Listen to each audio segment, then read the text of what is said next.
2 साल 7 महीनों के अंदर ये भवन बना जो हमारे देश के आत्मनिर्भर का मॉडल भी है और हमारे 140 करोड़ देश की आकांक्षाओं अपेक्षाओं का प्रतीक भी है।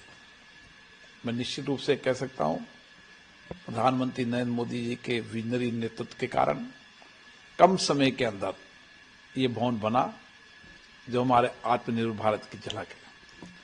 कई सालों तक नए भवन की मांग हो रही थी।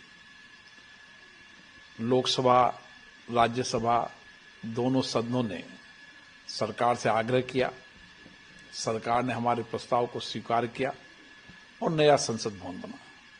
और आज नए संसद भवन जहां नई टेक्नोलॉजी और टेक्नोलॉजी के साथ इको फ्रेंडली हम देखते हैं कि बिजली की बचत, पानी का पुनः रिसाइकलिंग और इसी के साथ साथ माननीय सदस्यों को नई टेक्नोलॉजी का उपयोग करते हुए पेपरलेस बनाने में ये संसद भवन अपने आप में महत्वपूर्ण है।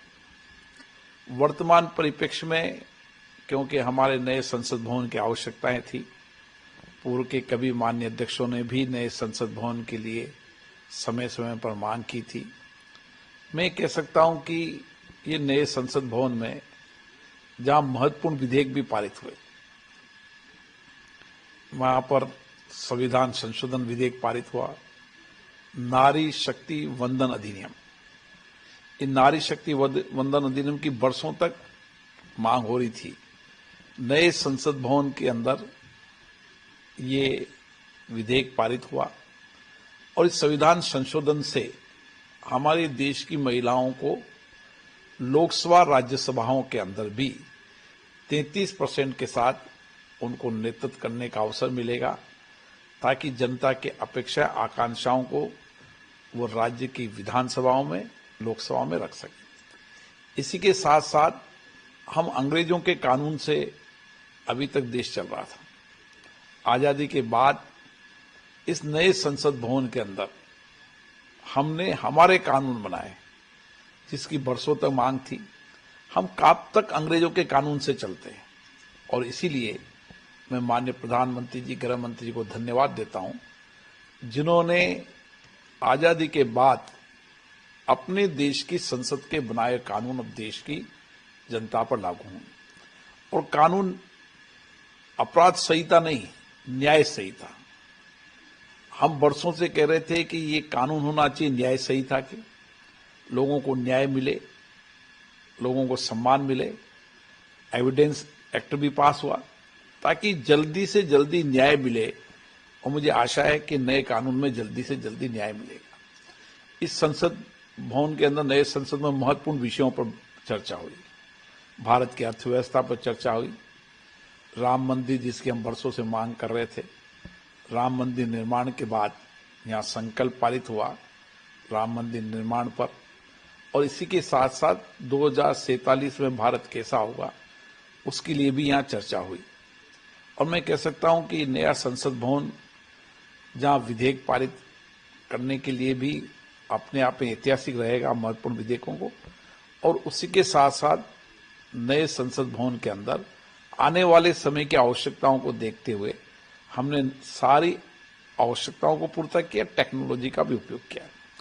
इसी के साथ साथ नए संसद भवन के अंदर अभी तक लाखों लोग नए संसद भवन को देखने आए और नए संसद भवन के अंदर हमारे न्यायाधीश, हमारे देश के विद्वान, हमारे पद्म भूषण, पद्म विजेता और जो देश के प्रबुद्ध लोग हैं, हर क्षेत्र के प्रबुद्ध लोगों ने भी नए संसद भवन को देखा है और उन्होंने संविधान गैलरी को देखा।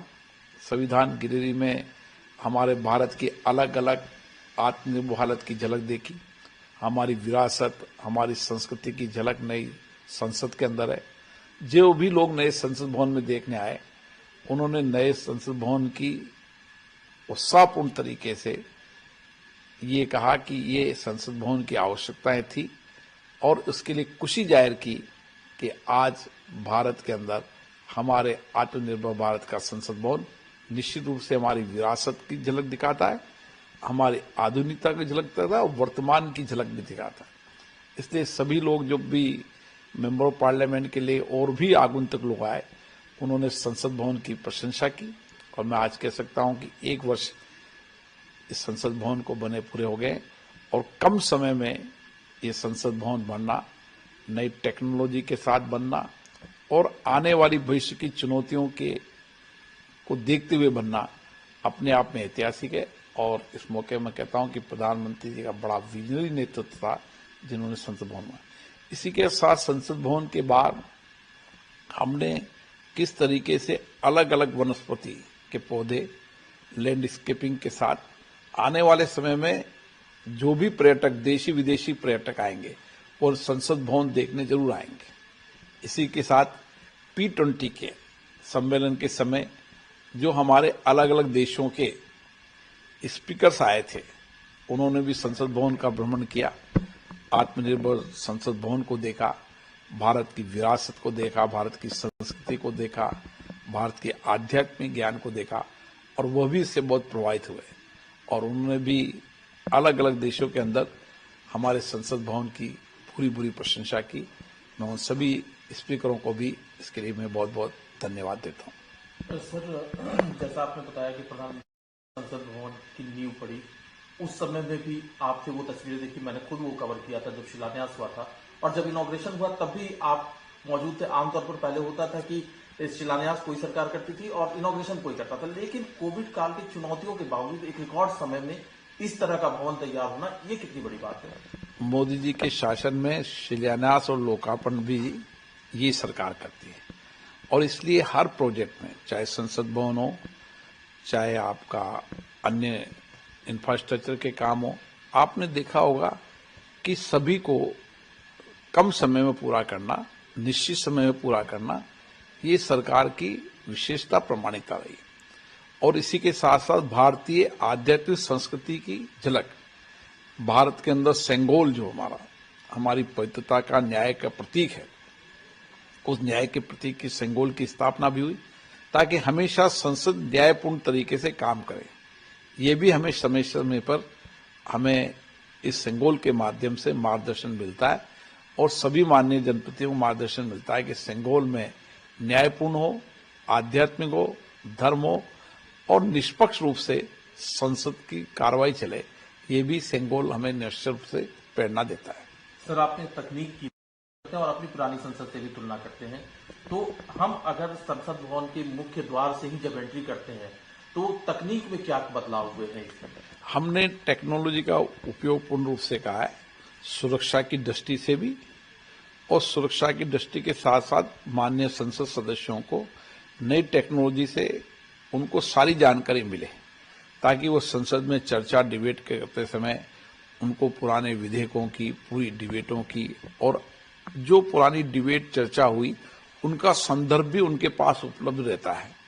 इसलिए उस संदर्भ का भी उपयोग समय समय पर करते हैं और पेपरलेस होने से देश के अंदर एक नया दिशा दी गई है कि हम किस तरीके से पेपरलेस कार्रवाई को, डिजिटल कार्रवाई को बढ़ावा दे सकते हैं। और डिजिटल कार्रवाई केवल संसद में नहीं, कैंटीन के अंदर भी डिजिटल पेमेंट। आप देखिए, संसद के कैंटीन से लेकर सभी जगह हमने डिजिटल पेमेंट की व्यवस्था की है और डिजिटल का उपयोग आज की वर्तमान परिप्रेक्ष्य में आवश्यकता है ताकि हम टेक्नोलॉजी का उपयोग कर अधिकतम जवाबदेही बन सके और पारदर्शी ला सके और अच्छी डिबेट चर्चा कर सके।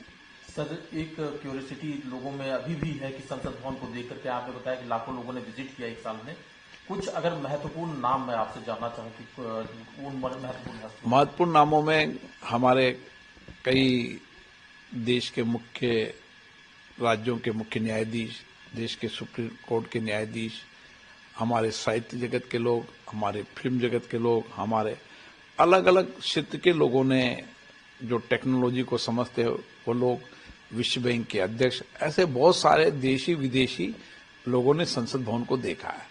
एक लंबी लिस्ट है, इसलिए मैं कुछ लोगों के नाम लूंगा तो उचित नहीं रहेगा, एक लंबी, लेकिन सभी समाज के वर्गों ने, गरीब से गरीब गांव के व्यक्ति ने भी संसद भवन को देखा है।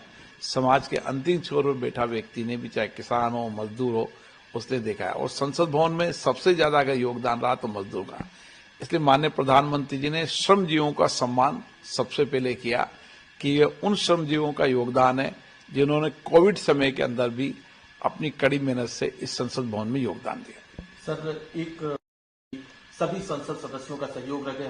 हमने कई बार हम खुद प्रत्यक्षदर्शी रहे हैं कि आपने सत्ता पक्ष को भी नसीहत दी है और विपक्ष को भी नसीहत दी है, पुरानी बिल्डिंग में भी, नई बिल्डिंग में भी।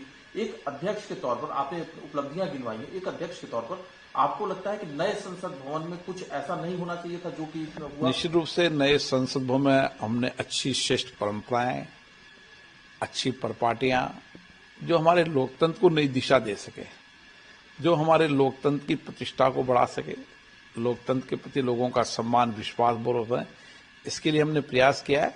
कुछ प्रयास सफल हुए हैं, मुझे लगता है कि और प्रयास सफल होंगे ताकि आने वाले समय में हम लोकतंत्र की इस मंदिर की प्रतिष्ठा को और बढ़ा सकें और मर्यादित तरीके से संसद चले, इसके लिए समय समय पर प्रयास करते थे। आने वाले समय में मुझे लगता है कि और अच्छी परंपराएं, परिपाटियां यहाँ पर लागू होंगी। सर, एक आखिरी सवाल है। 17वीं का कार्यकाल जो है 18वीं लोकसभा का बहुत जल्दी गठन हो जाएगा। कुछ अनुभवी चेहरे वापस आएंगे, कुछ नए चेहरे भी आएंगे जिन्हें अनुभव नहीं है संसद का। ऐसे लोगों को एक अध्यक्ष के तौर पर आप, जितने भी अनुभवी और जो नए चेहरे हैं, आप क्या मैसेज देना चाहेंगे? लोकतंत्र के अंदर चुनाव, लोकतंत्र का हमारे यहाँ उत्सव होता है और लोकतंत्र के अंदर, उत्सव के अंदर जनता फैसला करती है और इसलिए हम जनता के फैसले को हमेशा मानते हैं। ये हमारे लोकतंत्र की ताकत है। 17 आम चुनाव के अंदर जो भी जनता ने मैंडेट दिया, उस मैंडेट को सरकार ने माना और यही हमारे लोकतंत्र की बड़ी ताकत है।